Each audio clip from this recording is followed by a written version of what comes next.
Depois do livro do profeta Daniel, agradeço a Deus por essa oportunidade, mais uma vez estar podendo estar aqui nesse altar, ministrando a palavra do Senhor, para ganhar tempo. Oséias capítulo 2, versículo 14, que diz assim: portanto, eis que eu a atrairei e a levarei para o deserto, e lhe falarei ao coração. Portanto, eis que eu a atrairei e levarei para o deserto, e lhe falarei ao coração. Amém? Podeis assentar. É uma história de amor e traição.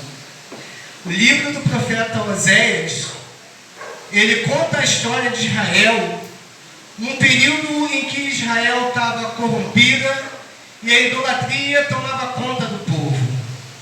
Só que o povo já estava tão cauterizado com o pecado já tinha se tornado uma coisa tão habitual, que não adiantava mais enviar profetas. O povo já não ouvia mais o que os profetas diziam, e chega um determinado ponto na vida do pecador que palavras não são suficientes. Em Mateus 23, 37, Deus diz: Jerusalém, Jerusalém, que mata os profetas e apedreja aqueles que lhes são enviados. Quantas vezes quis eu ajuntar-te debaixo das asas como a galinha junta seus pintinhos, mas tu não quiseste. E aquele povo não queria ouvir a palavra de Deus. E aí o que Deus faz? Ele chama o profeta Oséias e manda que ele se casasse com uma prostituta, com uma mulher de prostituição. E é muito mais fácil a gente observar o erro na vida do nosso próximo do que observar os nossos próprios erros. O povo, ele estava surdo, não queria mais ouvir a palavra de Deus, mas o povo não estava cego. E agora Oséias se casa com aquela mulher e o povo se escandaliza. Ué, mas não é um homem de Deus? Casado com uma prostituta? Aí ele começou a chamar a atenção do povo. E foi aí que Deus começou a mostrar. Falou: Oséias, você vai se casar com essa prostituta e você vai amar essa mulher. Ela vai te trair. Ela vai sair com outros homens. Vai se deitar com outros homens. Mas você vai continuar amando essa mulher. E eu fico imaginando esse profeta tendo esse chamado, ter que viver essa palavra que Deus havia dado para ele, porque as palavras ditas com os lábios já não eram suficientes para o povo, e ele tinha que viver algo que o povo visse, para poder enxergar os seus próprios pecados. E aí Oséias ama essa mulher, e a história não é bem clara se ela já era prostituta ou se ela se prostituiu depois de casada, mas eles têm um filho que se chama Jezreel, e depois tem mais 2 filhos, mas os 2 filhos são considerados filhos de prostituição. A gente entende que ela teve filhos com outros homens que não eram filhos de Oséias, mas mesmo assim ele permaneceu com essa mulher. E aí chega um momento da vida dessa mulher que ela acaba se tornando uma escrava. E aí Deus fala: olha, não importa, você vai e compra e traz de volta. E Oséias vai e compra a mulher e traz ela de volta. E o povo só observando. Olha só, um profeta trouxa casou com uma mulher, com uma prostituta. A mulher está traindo ele toda hora. Olha lá o profeta. Olha a mulher do profeta com quem está. Mas Deus queria dizer o seguinte: olha, o profeta representa eu. E essa mulher que se prostitui são vocês.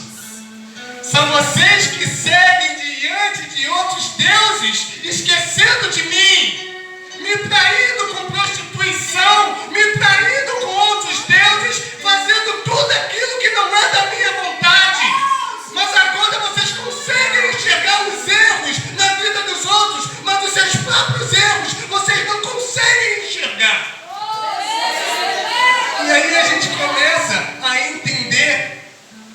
gestos falam mais do que palavras. As nossas atitudes têm um peso muito maior do que as nossas palavras. Não adianta a gente falar e não viver aquilo que a gente fala. Eu posso trazer uma boa palavra, mas se amanhã você me ver na rua fazendo uma coisa contrária à palavra que eu preguei aqui, que valor tem a minha palavra? Porque os gestos falam mais do que as atitudes. E Deus, Ele sabe a forma certa de falar. Ele sabe como Ele vai conseguir alcançar aquele que necessita ouvir a sua palavra. O rei Davi, ele havia adulterado e cometido um homicídio. E aí o profeta Natan chega para divertir Davi e conta uma parábola. Fala de um homem rico, de um homem pobre. E o rico tinha um rebanho e o pobre tinha apenas uma ovelha. Mas aí aquele homem rico recebeu uma visita e ao invés de ele tirar de uma das ovelhas dele, ele tirou a única ovelha que aquele homem pobre tinha para poder oferecer ao viajante. E Davi na mesma hora se ira e fala: esse homem é digno de morte e vai ter que restituir não sei quantas vezes. E aí Natan fala: esse homem é você. Esse homem é você. Então é aquela coisa que é muito mais fácil enxergar o erro na vida dos outros do que enxergar os nossos próprios erros. Em Mateus capítulo 7, Mateus 7, versículo a partir do 1. Não julgueis para que não sejais julgados, porque com o juízo com que julgardes, sereis julgados, e com a medida com que tiverdes medido, vos hão de medir a vós. E por que reparas tu no argueiro que está no olho do teu irmão, e não vês a trave que está no teu olho? Um argueiro é um cisco, é algo bem pequeno. Ele consegue enxergar um cisco na vida do seu irmão, mas tem uma trave, algo muito maior nos olhos dele, e ele não consegue enxergar. E muitas vezes nós somos assim. É uma pequena falha que o meu irmão comete, eu enxergo, mas eu estou fazendo uma coisa pior, muito maior, e não consigo me dar conta do meu erro. Eu não consigo me dar conta do meu erro. Mas Deus, Ele nos ama. E a palavra que eu li diz: portanto, eis que eu a atrairei, a levarei ao deserto e lhe falarei ao coração. Ele se referindo a essa mulher prostituta. Deus, Ele quer falar do amor incondicional. Não importa quantas vezes você traiu, não importa quantas vezes você pecou, não importa quantas vezes você caiu, não importa quantas vezes você voltou atrás, não importa! Ele te ama da mesma forma e vai continuar te amando. Mas Ele quer apenas que você volte para a presença dEle. E Ele fala assim: eis que eu te atrairei. Vocês sabem o que é atração? Se você pega um ímã e um ferro e aproxima, ele é atraído. Mas como Deus fala em atrair, Deus quer dizer assim: eis que eu vou criar circunstâncias na tua vida para que você se aproxime de mim. Essa é a atração de Deus. Eis que eu vou te atrair. Eu vou te atrair. Eu não sei o que está acontecendo na tua vida, mas isso que está acontecendo é a atração de Deus. É para que você possa se aproximar mais dEle. É para que você venha mais para perto de Deus. Eis que eu atrairei, a levarei ao deserto e falarei ao teu coração.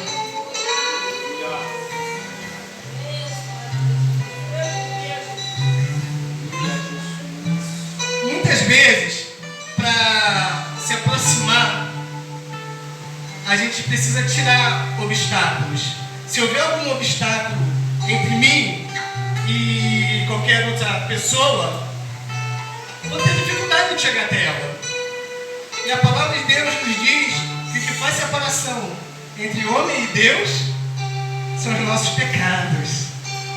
Então, para que a gente possa chegar para perto de Deus, é necessário que a gente venha deixar os nossos pecados, para que o caminho, o acesso a Deus esteja livre. E aí sim você vai conseguir se aproximar de Deus, vai conseguir estar perto de Deus, quando não houvermos pecado fazendo separação entre nós e Deus. E ele diz que vai te levar até o deserto. Mas deserto a gente associa a um lugar vazio, a um lugar ermo, a um lugar distante, que não tem nada. Mas o deserto de Deus é diferente. O deserto de Deus pode ser, você está rodeado de muitas pessoas, mas todas se opondo contra você. Mas o Salmo diz: ainda que eu ande no vale da sombra e da morte, não temerei mal algum. Não importa o que te rodeia, não importa quais são as lutas que você está passando, porque Deus é contigo. E às vezes é necessário tirar aquilo que faz separação. E o que está fazendo separação entre você e Deus? São os prazeres da carne, é o dinheiro, é o trabalho, é o casamento, é o filho. O que está fazendo separação entre você e Deus? O que está te deixando distante de Deus? O que você está priorizando e fazendo com que Deus assuma um lugar secundário na tua vida? Deus, ele tem que estar em primeiro lugar, sempre. Porque quando Deus estiver em primeiro lugar na sua vida, a palavra de Deus diz: buscai primeiro as coisas de Deus, e as demais coisas lhe serão acrescentadas. Mas também preste atenção, a palavra diz: não deis solícitos quanto que haver de comer, quanto que haver de beber, quanto que haver de vestir. Buscar primeiro o reino de Deus e sua justiça, e estas coisas lhe serão acrescentadas: comer, beber e vestir. Porque talvez você esteja frustrado, esperando algo que Deus não te prometeu. A promessa de Deus é não permitir que você passe fome, passe sede ou ande nu. E muitas vezes nós usamos essa palavra para dizer que Deus vai te dar tudo. Se você buscar a sua presença, Deus, ele vai te conceder aquilo que é necessário para você, aquilo que você precisa e não o que você quer. E aí ele diz: falarei ao coração. Só que pelo que o profeta Oséias fez, a gente entende que Deus falou sem palavras. E quantos estão querendo ouvir a voz de Deus? E Deus está mostrando através de gestos, através de acontecimentos, através de tanta coisa. E você ainda não conseguiu enxergar o que Deus está falando contigo. Porque você está querendo ouvir, mas Ele quer mostrar. Passa a observar mais, com mais atenção, os fatos, os acontecimentos, que é Deus falando contigo, através de algo que está acontecendo. E não são com palavras a resposta que Deus quer te dar. Aí você está: Deus, fala comigo. Deus, fala comigo. E Deus está mostrando o tempo todo. E você está disperso, está distante, alheio àquilo que Deus está mostrando para você. Gestos falam mais do que palavras. E foi assim que ele usou o profeta Oséias. Deus, ele fala de diversas maneiras. Lá no livro de Atos dos Apóstolos, Filipe, ele se encontra com um eunuco, e o eunuco diz assim, ele pergunta para o eunuco,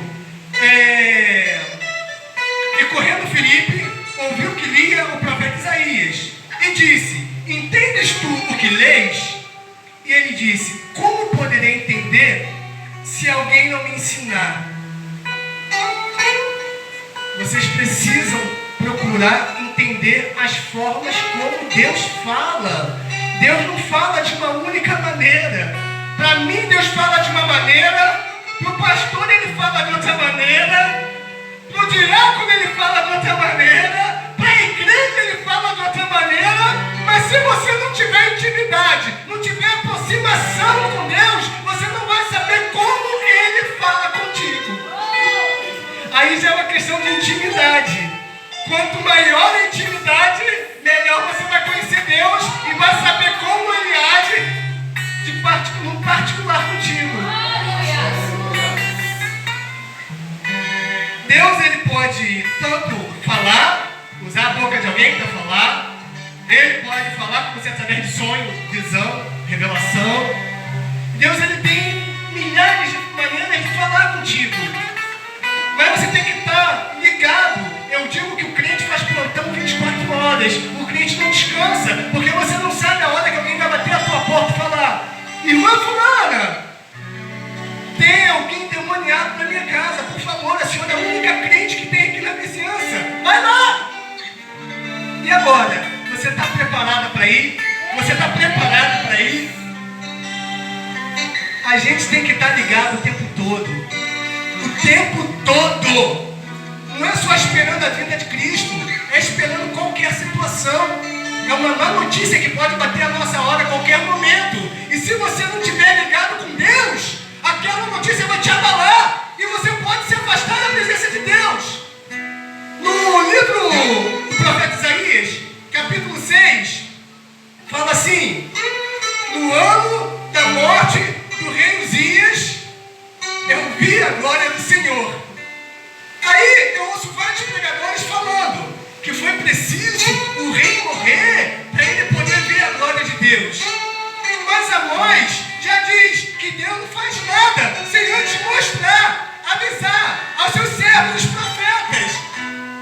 Será que primeiro Deus não avisou que o rei iria morrer para depois ele ver a glória de Deus? Então Deus ele não faz nada sem avisar. Talvez depois que o rei tenha morrido, ele tenha visto a glória do Senhor. Ele tinha que se preparar para aquele momento.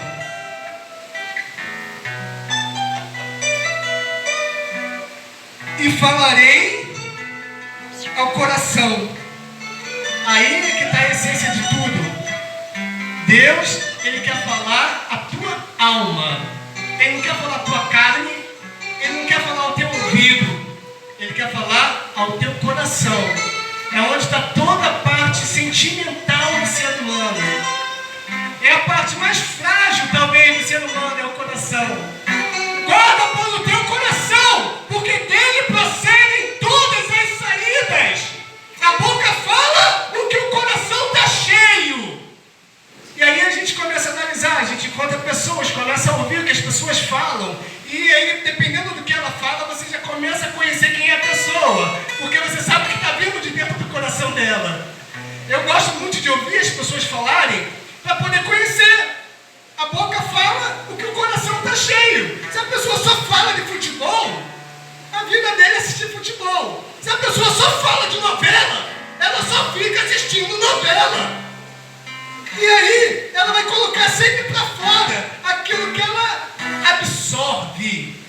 E o que nós temos absorvido tem sido para a carne, para a alma, para o espírito, para o coração. Do que você tem se alimentado?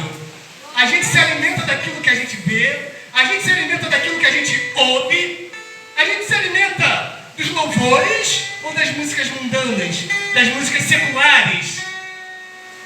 Do que nós temos nos alimentado? Aí a gente vai se abastecendo, se abastecendo, se abastecendo. Uma criança. Você pega uma criança, ela termina de amamentar, aí dá aquelas golfadas. Né? Aí sabe o quê? Aquele cheiro forte de leite azedo. E aí você sabe o que essa criança se alimentou. E assim é o cristão. Quando abre a boca, ele tem que falar alguma coisa que edifique.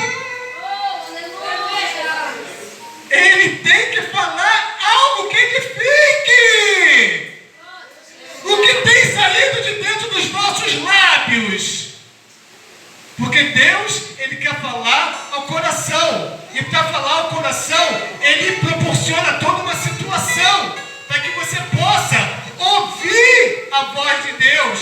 Porque talvez o lugar que você esteja, a situação que você está, é uma zona de conforto. E na zona de conforto, a gente tem por tendência a relaxar. Aí Deus vai te tirar da zona do conforto, vai gerar alguma coisa, algum fato, que não vai ser do seu agrado, mas que vai te aproximar, vai te atrair para a presença dele. E aí eu gosto de repetir essa frase. Portanto, eis que eu atrairei. Oséias.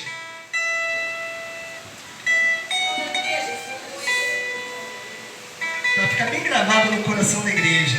Portanto, eis que eu a atrairei, a levarei para o deserto e lhe falarei ao coração. O amor de Deus, ele é incondicional. Ele é incondicional, igreja. Isso aqui é uma palavra profética. Porque Jesus, quando veio, ele foi traído, foi perseguido, foi rejeitado. Mas independente disso, ele continuou amando a cada um daqueles que perseguiam, que açoitavam, que zombavam dele, que colocaram lá a coroa de espinho. Eis aí o rei de Israel. Todo mundo rindo, dando chacota. E mesmo assim ele amou. Pai, perdoa porque eles não sabem o que fazem. E muitas vezes nós temos que ser perdoados porque nós não sabemos o que estamos fazendo. Mas nessa noite Deus está te despertando você. Ele está dizendo que está atraindo você para debaixo das asas dele. Que ele quer te proteger. Mas para que ele possa te proteger, você tem que abandonar o pecado. Eu digo isso por experiência pessoal. Porque quando eu andava em pecado, eu tinha dúvida da proteção de Deus. Mas hoje aconteça o que for, eu posso até não receber o livramento, mas se eu morrer, eu vou morrer salvo. É essa confiança que a gente tem que ter em Deus. Confie em Deus incondicionalmente, porque Ele te ama incondicionalmente. Então, essa foi a mensagem que Deus colocou no meu coração.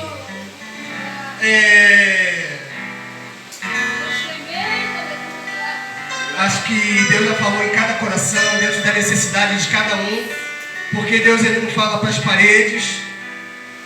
Ele sabe que cada um está passando. Deus não é Deus de vergonha, Deus não é Deus de confusão.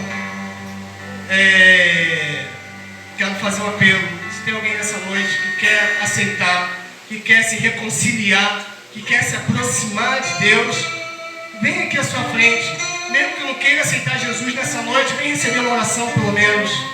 Tem alguém nessa noite que ainda não é cristão? Alguém que não seja cristão ainda? Alguém que está afastado da presença do Senhor, que queira se reconciliar? Se não tem, eu agradeço a oportunidade, passo a lição de trabalho.